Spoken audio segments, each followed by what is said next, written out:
And we are live. Hello, hello, y'all. This is the Neurodiversity Media Network.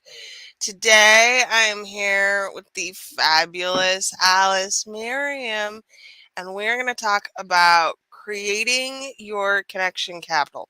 So, our first episode was 2 weeks ago.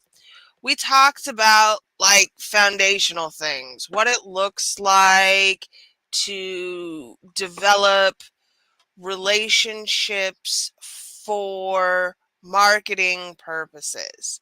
Today, we are going to dig into, I think, campaigns, right? Yes, yes. How to. So, here's the thing about relationships for the purpose of selling something. It requires a lot of touches. It requires a lot of awareness. There are stages that you lead your customer or client through to help enable them to make buying decisions. And this is tough for people because it can feel manipulative and it can feel skeezy. But if you're doing it the right way, you are building in what we call touch points, which, I mean, it used to be with print media that you needed 7 touch points to get somebody to buy. With media saturation now, the last estimate I heard was like 30, 40. Yeah, Like it's 22 plus. Yeah, right, it's yeah. up there. hmm It takes a lot of interaction with your clients or customers to get them to buy. Now that there are always going to be fast action takers. We're talking about the average customer life cycle. And so we're building out campaigns to support that relationship over the long haul. So let's start at the top, Alice. What are we doing to make this, first of all, not feel like it is a bro marketer tactic and that we only are developing these relationships to get people to buy? Well, I know it sounds maybe a bit like I don't like sounding like a trendy thing because that's the number one thing is that you kind of have to stay away from things that are trendy. I mean, sometimes you can leverage them if they feel right for you. But the thing is, if you have a purpose, if you have a dream, a goal, like your vision is to do good things in the world. And, doing good things in the world for you is, is teaching people how to do yoga and be able to breathe better and feel better in their life. Then that's an important thing that you're going out there in the world to do. So when you find that thing that you want to share with other people, it becomes about that. It doesn't just become about selling, selling, selling, get that money, get that person, no matter what it takes, and let's do all these sleazy tactics. So you have to know yourself, and only you know that. If you have a sleazy reason for doing what you do, then go do that, I guess. Like I can't, there's nothing I can do about that. But if you have a really great reason for doing what you do and it's something you're passionate about and you want to share with other people, then you just have to believe in yourself and know that you're doing this for the right reason. Even though once you get down to the nitty gritty, so to speak, you have to have a campaign, you have to have a sales process, you have to have that nurturing process with people. And as long as you know what you're providing them at the end of that process or in the middle of that process is something that's actually going to be helpful and valuable to them, something they want, then there's no need to feel sleazy or crazy about it. No need at all. I mean, even if it's a lipstick, right? Like I love, like my lip gloss, I love me some lip gloss. Okay. And if you have a campaign and you come up with a thing and there's marketing and I buy that lip gloss, I feel good wearing the lip gloss. I mean, it can be something that's simple and it doesn't have to make you feel bad or sleazy to sell it. And regardless of whether it's a product or service, I encourage you to consider that you are arguably the only person who can sell this thing this way. And if that's the case, then you are almost obligated to do so, because nobody else is going to be able to give people this thing in the way that you do. And I think framing is important, because if you don't have a good foundational belief in why you're selling, what you're selling, building your campaign won't work. And we're talking, okay, so when I'm structuring a campaign, Alice, what does it look like? What do I need to have? What's got to happen here for me to take someone from barely knowing me to buying a product or service? Um, well, I mean, so first of all, the thing that I like people to have in their head about a marketing campaign is that it is a process. Okay? It's not, okay, I created some graphics and I posted a couple things on social media to talk about it and nobody bought my thing, right?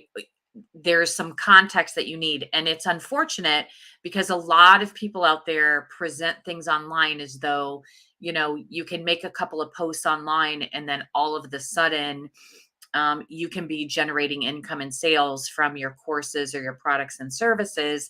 And that is not how a marketing campaign works. A marketing campaign is a longer term plan. So you're looking at a decent marketing campaign can be never ending, number one. But if you're like launching something, if you're trying to really like get something out there, you need a good 30 days and you need to figure out how you're connecting this content, right? So you need to be able to plan out content. That could be blog posts, that could be video content, that could be a newsletter, that could be emails. There are a lot of varieties. You kind of have to find the mediums that you're the most comfortable with, and dive into those mediums. And then what you do is, one of the things I like to do that really feels like the base starting point for a lot of people can start at is get one big long form piece of content, whether that's a long video, a long blog post. You can transcribe the video, make it into a blog post. You can use the blog post. There's software out there now. You can upload it and turn that into a video if you wanted to. You can do a lot of things with that content and start breaking it out into smaller pieces that you can share in other places. It's basically having like some core messages that you want to share and then continually sharing those messages in different ways, in different forms, on different platforms and different, styles. And really a marketing campaign is kind of like a test run, right? You're testing out your content. Like a lot of times we want to hold back and be like, okay, this has to be perfect before I put some stuff out there. But really, you don't know if it's perfect or the right message hitting the right people until you Hmm. actually put the information out there. And that's scary because we do have this like perfection thing. Oh, it has to be just right. I'm not ready yet. But you're not going to be ready if you don't put it out there and see how you feel about it and see how people respond to it. So you need lots of little pieces of information and you have to do it regularly, whatever regularly looks like for you. I am not here to tell you that you have to post TikToks, TikToks. I said TikTok again.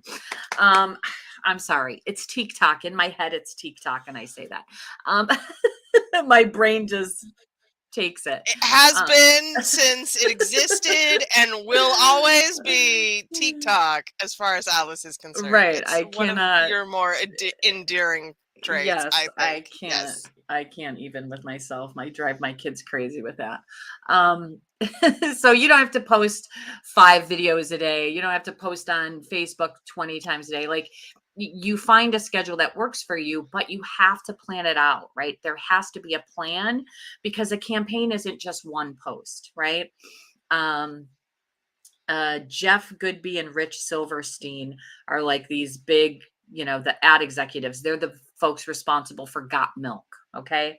Okay. And they have a master class. I love their master class. And they talk about an ad campaign. Um, about how it's one piece playing off another piece, and it feeds into the next piece and the next piece. And this is even just with their commercials, right? You have one commercial, you produce another one, and it feeds off of the next one and the next one, and it takes on a life of its own. I mean, Got Milk, epic, right? Like Right. now we're always like Got Coffee or Got whatever. Like it's everywhere, and we all know that it started with Got Milk. We all know that. So you have to think about your campaign in terms of how can I create this system of giving them this piece, and then this piece feeds into this piece. It's just a little bit at a time, because you can't give everybody all the information in one shot. That's not how it works. There's too many marketing messages coming at us from all different directions.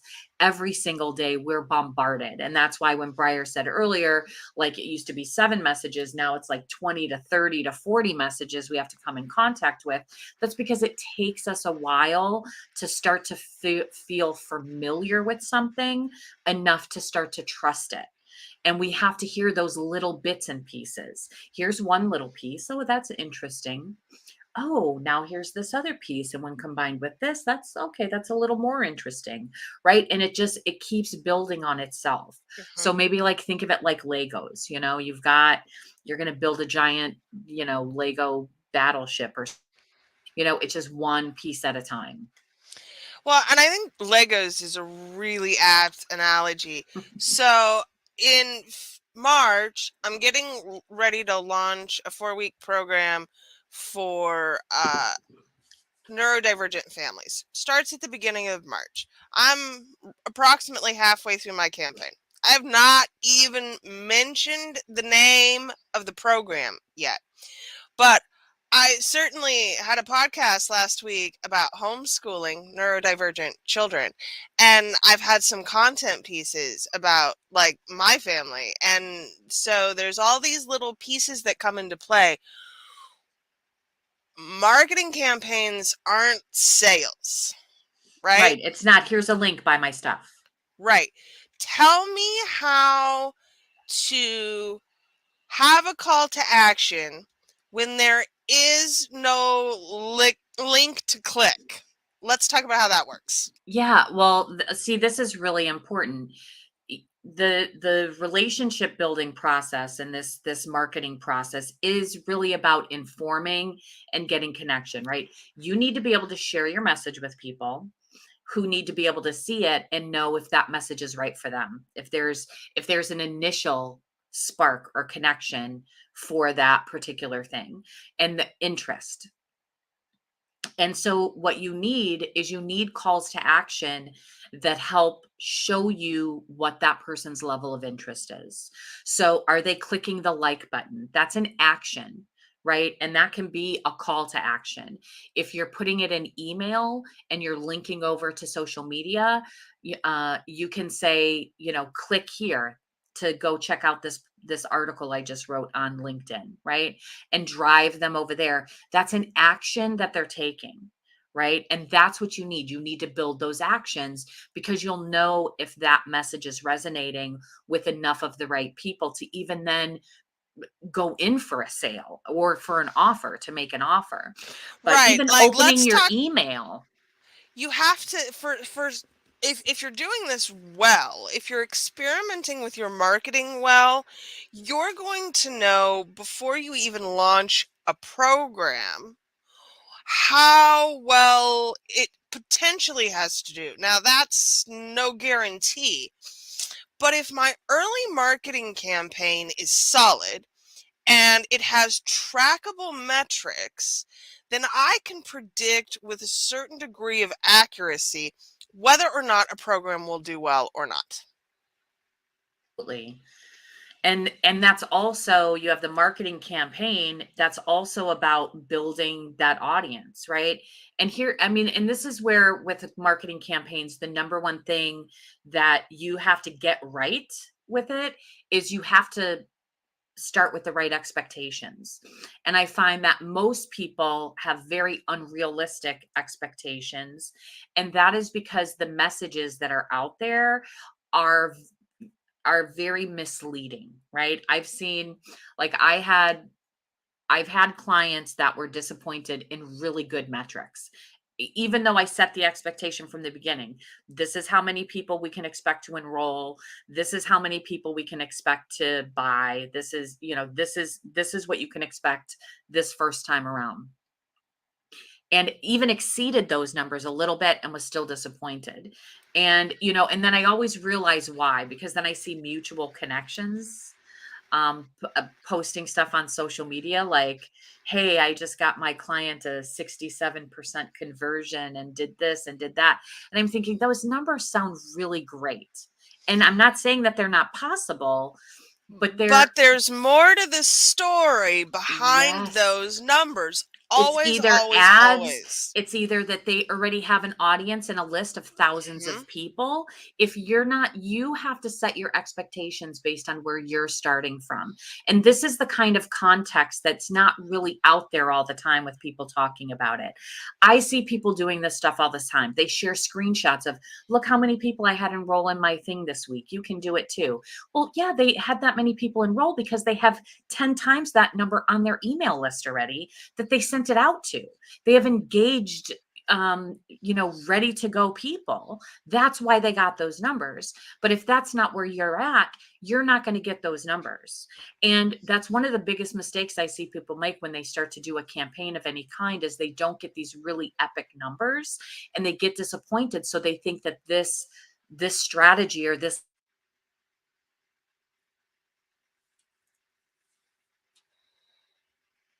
campaign webinars like, oh, I tried that and it didn't work for me. And chances are you didn't have the right expectations, because those biggies that are out there, those gurus that are running these campaigns, when they started running their campaigns years ago, number one, these marketing platforms, these social media looked a whole lot different than they do now. Like running That's a Facebook fact. ads used to be like printing your own money. Okay. That is not the case anymore. So they built their following when it was easier to do so. And they've gained momentum already. So now sometimes they present to you like, hey, you can do this. Look how many followers I have. Look at this. And yes, but they're presenting it. They won this on yesterday's social media, but they're presenting it as though it was won on today's. And that Mhm. is not true. And so you have to be able to spot that those folks have momentum. And so they're going to continue to do well as long as they continue to leverage the momentum, which is why the biggest mistake you can make is not to continue to run this marketing campaign over and over again. Because even if you only had 10 people sign up or 100 new subscribers, whatever that number is for you, you can leverage those 100 to get another 100 and another 100, because that is how the gurus did it when they started. Everybody starts from zero. Everybody starts from zero, and sometimes you hit the lottery. So, one of my all-time favorite coaches, Naomi Dunford, uh, featured in Chris Gillibo's $100 startup. That's all it took for Naomi to build a list of tens of thousands of people, was one earned media mention. And most of us don't strike lightning quite in that way, No. and so have to build up gradually over time. But if that is our only reference for how to do it, then we're always going to feel like we're doing it wrong, like we're falling behind, like there's something wrong with us as a business owner. And that's what we're here to, I think, disabuse today. So, all right, let's talk about the numbers. Numbers. The ones that people don't want to hear, the ones that are scary. What is the industry average conversion rate, Alice? Oh boy. On sales conversion, it's like Mm-hmm. 2%. Mm-hmm. So when people say I got a 67% conversion, I'm like, yeah, Mm-hmm. you did. I mean, on people that you know, on people that I'm like I said, I'm not saying that those numbers, but that is not the industry standard. That is not, it just is not. You like if you want to get 100 sales, if you want 100 people to buy your course, I mean, you need to have 1,000 people minimum on your list. And that's highly engaged, nurtured, they trust you, they know you, they're on board with what you offer, and you can I've had clients that have doubled the industry standard and not been at 2% but have been at 4%, which is really good. And we're talking like on a brand new list, like on a brand new process of people. That's like excellent. Obviously, the deeper the relationship, the longer people know you, the more credibility you have with them, the higher your conversions are going to go. But it's not what people say it is out there. It just isn't. It just isn't. Well, and your sales conversions don't necessarily equal into your relationship capital either. So I tend to have very low sales conversions for products. That's because most of my products are very specialized, right? They're for a very certain kind of person who has a very specific need right at this time. Meanwhile, my average email open rate is in like the 70s. People love reading my stuff. People watch my podcasts and listen to this show, and they are interacting with my I mean, media. I love your newsletter. I'm Thank obsessed with you. it. I'm See, obsessed with it. all the Yes. time. But there are I mean there are not a lot of products that I sell that are specifically targeted to you, and that's okay. But it is about setting those expectations well ahead of time. And how do we determine what those expectations are, Alice? I mean, you really have to start where you are, right? Because there's this thing happening online, which bleh, I'm not for it, but it's this whole fake it to present yourself online like, yeah, I make six figures, or I'm fabulous and I have all this stuff, when really you're not at that level yet. You're not there, and you're still building. But because you're you're presenting yourself in this way that makes it look like you already have this success, you're denying yourself the opportunity to actually build and grow into that person. Like, I mean, I get it, you want to think positively and we want to feel good, but it's okay to show up where you're at in your business. If people don't respect you just because you don't need to be a six-figure earner to know what you're doing, to have already had the experience and have the confidence to help people with that thing that you help them with. And by being more honest with yourself and embracing that you're starting at zero or starting at wherever you're at, you're giving yourself the opportunity to show up more as yourself, like not hashtag authentic stuff, right? Like actually realness, right? Show up as your real self, and giving yourself the opportunity to actually learn and grow and develop those relationships. They're going to be really beneficial to you and to the people that you're building those relationships with. But not if you're faking it. You can't do it if you're faking it. You just can't. You just can't. And I think that when it comes to figuring out concretely what this looks like for you, you have to be able to obviously be honest about where you're at. And you have to be able to experiment along the way. Yes, you have to test stuff out and not get discouraged, because every time you put some content out there and it doesn't resonate and it doesn't get traction, that's still data that you have. You've learned something. So Mhm. learn it and move on. Get to the next thing and the next thing and the next thing. Learn and move on. right? Because by the same token, you're not going to put some information out there and it falls flat and then, okay, I give up, forget it, I'm never doing this again. No. And by the same token, if you put something out there and a lot of people like it, that doesn't mean you're rich and famous and you've gone viral now, right? Like, it's just data. You're on the right track and you need to keep going, because if you don't continue to go, if you rest if you rest on that one good post and you're like, okay, I got good numbers on that one, so I'm not doing anything else, then you're losing the momentum that you could continue to build. You're losing the opportunity to learn more from this content, right? So you have to know what the things mean. You have to know that not you can't put all your eggs in one basket, then, so to speak, right? As the saying goes, that goes for the positive things and for the negative things that you feel like are negative. Like, you just can't. You just have to keep going, because if you don't, and I'm telling you, that is what the gurus have done, y'all.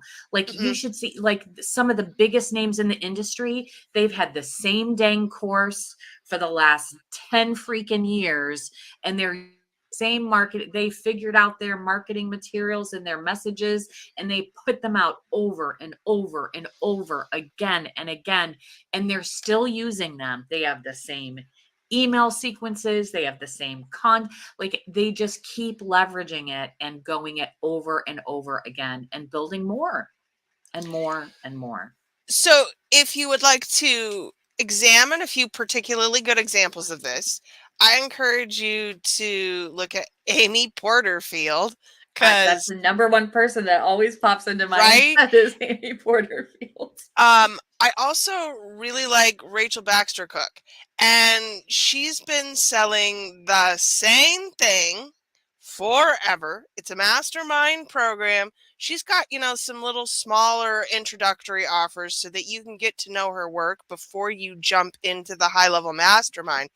But it's the same thing. And it's been the same thing for as long as I have followed her. I have Mhm. used her free best year ever planning worksheets for probably 5 years now. Not bought anything from her, but that doesn't mean she's not on my radar, right? Like, Mhm. Laura these are, Belgray, there you I go. mean, Talking epic. shrimp. Yep, epic. Yeah. Hmm. But that's the thing. Instead, what happens is we start to put out this content and we don't get the instant gratification and feedback that we need for that validation. And so what happens is we start to doubt ourselves, and I see it over and over again. And so we're, instead of continuing on with the marketing for this particular product or service, now we're changing course. We're doing the pivot. And we're in a constant state of pivoting. It's always some kind of new program we're creating. It's a new Hmm. course. It's a new business. I'm rebranding. I'm doing that. Like, you can't even develop a real brand until you've put enough messages out there to find out what resonates, and not just with the people but with you too. Because I tell you what, one of the first things I did online many many years ago, like when Al Gore invented the internet, one of the things that I did, I I was good at it, but I did not love it, and so I had to walk away from that. And I was like, this is not where I want to be. So let me step back from this business because this is not feeling good to me. So it has to feel good for the people and for you.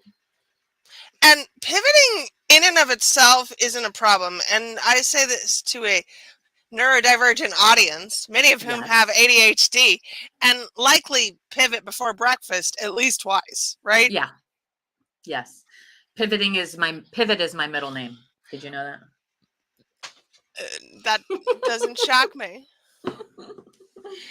And as long as the pivot is itself informed by the data, Numbers. don't just change course because you wanna. Change course because the evidence that you have gathered along the way clearly indicates that changing course is the right idea. So this year, I'm doing a bunch of fucking podcasts and writing a bunch of newsletters because what people really want from me is this work. And Mhm. I'm having to switch to a subscription based model and asking for people to subscribe to my Substack is a lower risk ask and also something that I have to do constantly every single time. I'll be dropping the links in the chat so that you Yeah. can go find the Neurodiversity Media Network.substack.com and subscribe to my newsletter. Yep. Paid subscribers get paid Content. paid features, right? That's the way a content model works. But I had to really know that this was going to be the right place for me to focus my attention on. I had to know that what people valued was the content. Yep. And I didn't get here just by throwing spaghetti at the wall and seeing what stuck. It's been very calculated, and it honestly sometimes makes me a little bit nervous because it's, for me, less predictable than making a service offering, right? Like that, I Mhm. feel like I have relative control over. I can put a post up, I can go into people's DMs, right? There are selling a service is a relatively known quantity for me. That if I need to round up money, that's always how it's been done in the past. And now I'm asking you to go and subscribe to my Substack. It's a little bit on the edge, Yeah. but this is all data driven. Like, I've done the research. I've talked to my people. I've figured out what we can and can't afford to pay for. This is what has led me here.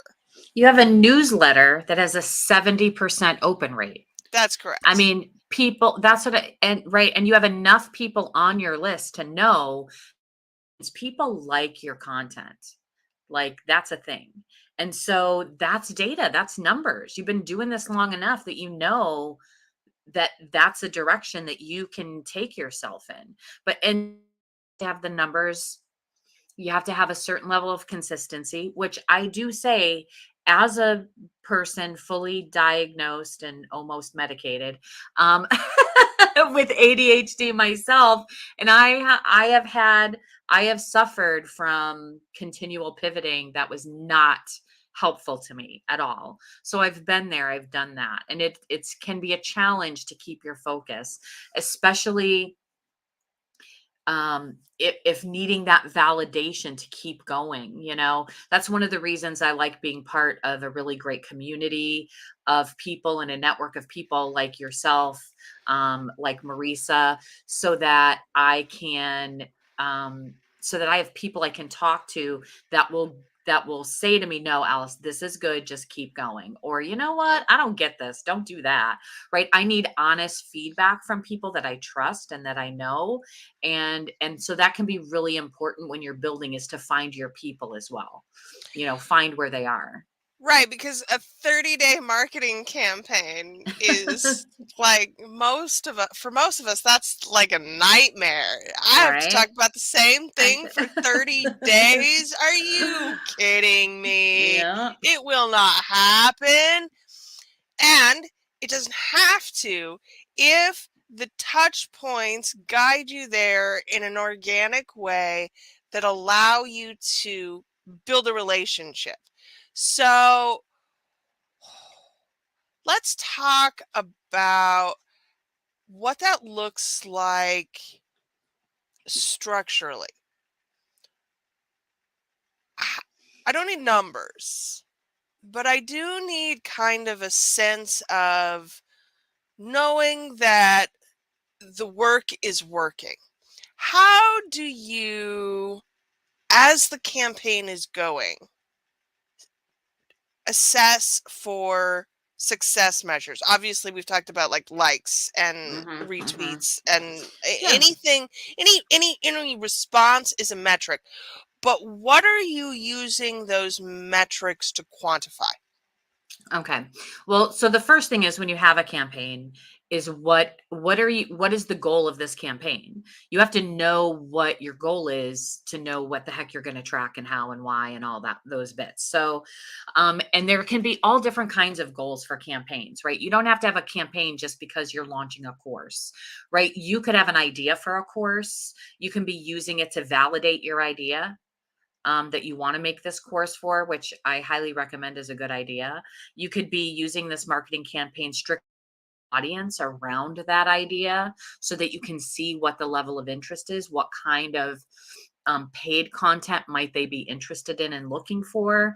So you kind of have to know. So if you want to, if you want to be like Breyer and you want to start a paid Substack, then you need to start putting out content. You maybe need a newsletter that you start putting out there and see if you're getting subscribers open rates look like, because if people are really into your content and you're putting that out there, then you know that maybe that's a signal to you that validates that, yeah, I might be able to do this in a paid fashion because look at the response I'm getting from this way, right? So it has to make sense for what your goal is.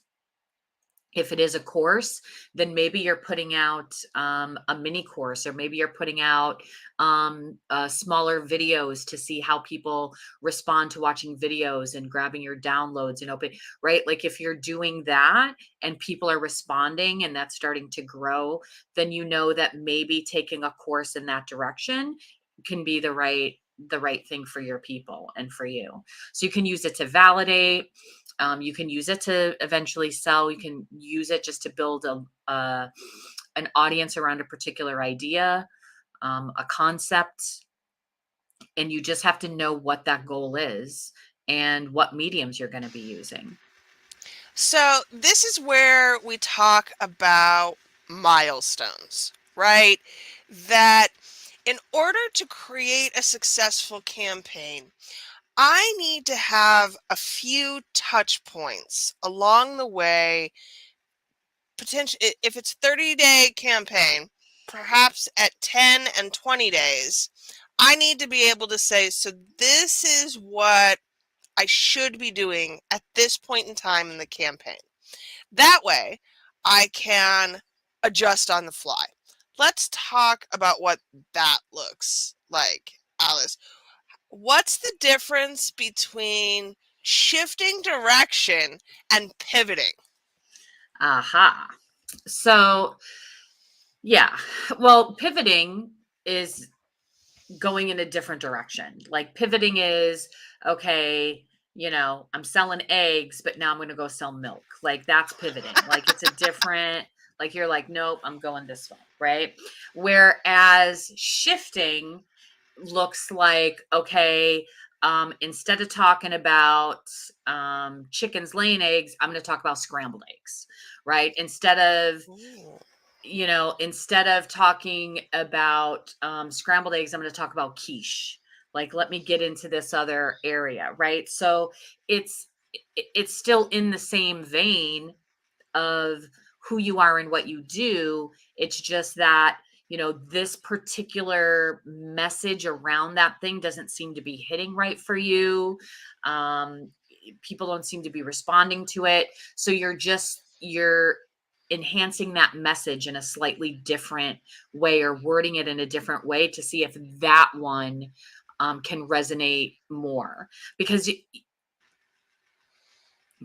in order to validate it, right, you have to be able to say a thing in a lot of different ways, right? You have to Okay. be able to talk about a particular thing in like 10 different ways. You have to have different stories about that thing. You have to have different context around that thing, because not everybody, you could have a group of 1,000 people and you can ask those 1,000 people, like, what was it about your messaging that resonated with them? And you'll have a And you're large gonna variety get of 1,000 answers. different I mean, answers. you might get some categories of people that are like, oh, I was all about them scrambled eggs, and then you're going to get a category of people that were like, I was all about the quiche, right? So you're going to get those people for sure, but you're also going to get a variety, right? Different messages resonate with different people at different times in their life for different reasons. So you have to be able to say a thing in a lot of different ways, and you have to be able to adjust that message in your emails, in your content, in your video, and you have to be prepared to change that up. So you got to write those messages down. Like, you can't just wing it. You have to write them down. You have to map them out and be like, why is this message good? Who is this message going to resonate with the best? Where is this person at on their journey right now, that this is the message they need to hear? And then, okay, another person is at this place, so what message do they need to hear right now? Right? So you need to have those messages on the ready that you can just bam, you can just put out there. And that's really how you're checking. And I always say, because you're talking about like a 30-day campaign and creating milestones as well, like, do a work back schedule. Don't start at day 1, start at day 30. What is it that you want to happen on day 30? And then what needs to happen on day 28 in order for that thing to happen on day 30, and so on. And do the work back schedule on what that looks like for you, so that you know where your milestones are. Because if you start at the beginning and you work your way forward, you're always going to be you're never at your goal. You're going to end up, oh my, I'm launching, it's on the 30th, so I'm starting on the 1st, and then the 30th just never gets there. Like, and then it No. becomes the 30th of the next month and the next month. No, start on the last day. What is that main thing, and work it back? Because when you do that, another thing you might do is you might look at that and go, oh, on day 10, I have to be at this. That seems a little unreasonable. So maybe I need to make this a 35-day campaign or a 40-day campaign. Or maybe I need to adjust my expectations and my goals for that 30-day, because maybe this is a little more than, always have your goal, and then your, what's it, like, your stretch goal Hmm. and your goal. You want to be reasonable with it, and there's no reason that you can't stretch for something bigger and better. I'm not trying to, rain on your parade or anything. I'm just saying, be realistic, because if you disappoint yourself, then you give up, and you don't want to do that. And I think this here is where micro content is really helpful, because if you're looking at creating 30 days of your written magnum opus for selling something, it's no wonder it's never going to happen, right? But if you're putting out a small piece of content every single day, that's much easier. So I've built the campaign, I've worked my way backwards. I've got milestones and goals, and I really feel like I know how things should proceed. If I am neurodivergent and I've gotten this far, Woohoo, celebrate. Number right? 1. For what? For real. Celebrate that you've managed to get all of these pieces in place ahead of time. What do I need to do now to keep going and not get bored, Alice? Well, that's going to depend, which is a terrible answer that I know nobody wants to hear. I But know, but it's accurate. but it is accurate. And that's another thing about the online world, is some people say, oh no, this is the answer. And then you go and you do that answer and it doesn't work for you, and you feel like there's something wrong with you, or with your idea, or your whatever, that it's not working for you. And there's nothing wrong with you. The truth is, it does depend. Some people's answer will work for you, some people's won't. Right? You have to, it really is, honestly, having a business, marketing, testing things out, also a journey of self-discovery, of who you are, of how you like to work, what makes you feel good, right? Because you have to pay attention to that. If what makes you feel good is doing more video, or maybe you like to learn and be involved in the latest and greatest in the tech, right? Then go find those pieces that you can dive into to put out that new content, if that's your thing, right? If that's not your thing, then find a different thing, right? Go play with AI to write more content, if that's what like keeps you interested and going. Um, you know, you have to find that thing for yourself, and you have to test it out along the way and make note of when you're like, ooh, this is fun, right? So that you're not bored, because you shouldn't be bored. This is your business, this is your stuff, and you should be excited. If you're not excited about it, then you're not following through in it. And that, I don't think that even matters if you have ADHD or you're neurodivergent or not. Like, if you're a human in the world and you don't like something, you're not going to put in the effort. You find a way to You're like it. not going to put in the effort the way that it needs to be put in order to succeed at this thing. And I mean, this is us here, so we'll wrap it back around that if you don't know how you're going to keep going, I highly encourage you to get yourself a professional team of cheerleaders. Yes, that was gonna be, yes, that's the other part of that is, yes, find a community. Yeah.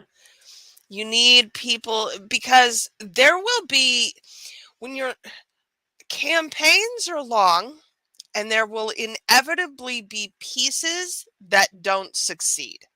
Mhm, The number of pieces that don't succeed will inform whether or not you make milestone changes. mhm. But inevitably, there will be that one thing that you wrote or recorded or did that you really liked that nobody else did. And that is really demoralizing when Like, you do this thing and I love it so much and I put so much effort into it and nobody's liking it. And what is wrong with everything? right. I need to rethink my life. I need to Yeah. rethink my life based on this one piece of Yeah, content that nobody liked. I And know, that's because not, no. yeah, that was in your heart and soul, and you're like, "That was the best." Yeah. Yeah. Yep. And that's when you need your people to be like, Mhm. no, really, I liked it. It was great. Yeah. That's why we have an audio Exactly. community in the Catalyst. Exactly. I mean, the catalyst, that's my people right there. Like, having the people, having the support system, like, because some days you're on the content, but you know what? Like, I'm very easily distracted, and I have been distracted as of lately, a little bit. But I'm still supported. Like, I'm still supported in my distraction, and it's like, yep, you're distracted. You'll get back on track. Like, nobody's making me feel shame or guilt over that. You're still supported, and that's really where it comes into having your people. Is you need people who will be real with you. Like, it's okay. Nobody's going to shame you. They're going to support you, and also help you get back on track too. Like, remind you, hey, when you're ready, let's keep this going, so that you can do that. That's it. It's life changing is all I can say. So Life if you need a changing. community, I'm just going to say that my affiliate link for the Catalyst is briarharvey.com/catalyst. And you should check it out Yeah, because also that's where we hang out all the it time. is where we It, hang it, out. it is. Hmm. I mean, we talk It's the about best all place. manner of stupid things and amazing Yes. things and And like what happens in the workroom stays in the workroom. So if you want to know what we're talking about, right, you have to you come gotta come in. except for cheesy keto chicken. The cheesy keto chicken has made it into the greater Ebot. Into the Yes. world. Okay. Yes. Okay. What is key here, I think, is figuring out what you need to do to support yourself in something that is long and hard, right? Campaigns are, because they are structured, for many of us, not the easiest thing to do. And if you aren't coach orgasming your way to success, chances are good you should probably have a marketing campaign, a real one, written on paper. Yeah. Mapped out somewhere, written Right. down, a thing to follow, a plan. A plan. Yeah. I mean, not to put too fine a point on it, put a plan. A plan. And Mhm. and this is hard for us, and we're both going to acknowledge that this is hard. And these are the parts of your business that we don't really talk about because they're not sexy, and nobody wants to be putting the cold hard truth on the numbers of things, and I'm happy to do Nobody wants to that. be a party pooper, right? We get it. Like, just give me a sign, party pooper. That's fine. I'll wear that sign. It's Get cool. that tattoo. Yeah. Right, right on my forehead. It's Yeah. fine. I think that having clarity around what it actually is makes it feel easier. For me, it always has. It's knowing that 1%, 2% of people will buy my thing. And that's if I put in a lot of effort selling my thing. And not that I show up and ask them once and then run away and go, why didn't anybody buy my thing? Did you promote it? Yeah, I post on Facebook. Really? How many times? Like twice. Okay. and and I'm laughing truly because I have been there, done that, Yep. not understood why it didn't work. Yeah. I mean, and that's the point. A campaign, because a campaign is not, I mean, honestly, I know we're wrapping up, but a campaign isn't about just creating some social media post and asking people to buy your stuff. A campaign is about really believing in and knowing what your messages are, what the point of what you do is, how you do it, why it's important, why people need it. It's just about talking about those concepts in a lot of different ways. And you have to do that over a period of time. And so it doesn't even, and Briar mentioned this earlier, it doesn't have to be here buy my thing. It does not have to be about that. It's just about sharing those ideas and engaging people who are interested in that topic. How do they want to be engaged? How do they want to be engaged? What kind of stories do they want to hear? What kind of information? What kind of aha moments can you give them? What one thing can you connect to another thing and they'll go, oh my gosh, I never thought of it that way. Like, what information can you share with them that gets them engaged and excited? And that's what it's about. It's just about, and for neurodivergent people, I'm sorry, like me, my brain, I start to think about one thing and it connects it to another thing that connects it to another thing. And the next thing you know, like I started with eggs and now I'm picking up leaves in the yard. Like I don't even know what happened. And so for Listen, I know exactly how ADHD, you got there, right? It exactly, makes perfect exactly. linear sense to me. Exactly, exactly. Which is why I'm saying for ADHD folks, like your messaging could be like that. Let your brain free flow from one concept to another, and be like, how does all of this relate? How can I turn the chaos of, all of these ideas into these different messages that I can have fun and play with? Like lean into that neurodiversity to play with those concepts. Do it. And we're going to wrap there because that's perfect. The last thing I'll suggest is if you don't know how to map out a campaign, I strongly suggest that you get yourself a big ass sheet of white paper and a magic marker and you mind map that stuff. Start with the central topic, build out spokes, find all of your little points of connection, do it on paper because it's tactile and you'll feel it, and then you can put it into whatever computer system you have later on. But if you don't know how to design a marketing calendar, start with a mind map. You'll feel like you actually know what needs to go into it.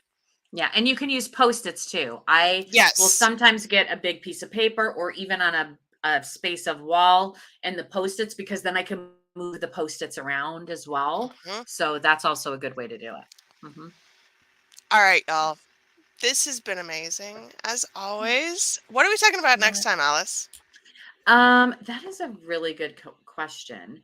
We talked about the foundations. We talked about um, marketing campaigns. I think we're going to start talking about borrowing audiences when it comes to campaigns. Ooh. Like it's just another level, right? Mhm. Campaigns are very diverse and complex. So we're going to talk about how to borrow audiences. It's going to be fun. That one's going to be fun. hmm All right, y'all. The Neurodiversity Media Network is on Substack at neurodiversitymedianetwork.substack.com. I'm eventually going to get that prettier. I will drop the link in the comments. Please do come and subscribe. We're doing important, big things over here, and we would love to have you. If you need a community to help you brainstorm these things, to be a support, to borrow audiences, because that is also something that we do in the Catalyst. Mhm. Please find us. My affiliate link is briarharvey.com/catalyst, and we will have that in the comments as well. Show notes, all the pretty things. Alice, where are we finding you? You can find me on my Facebook is Fabulous with Alice. Okay. It's a good place to find me. And on LinkedIn, I'm Alice Miriam. All right, y'all. So, yep. Thank you for watching. Thank you for being here. And we will see you next time for Borrowed Audiences. Bye now. Bye for now. Oh, I'm slow today. I wanted to have this button.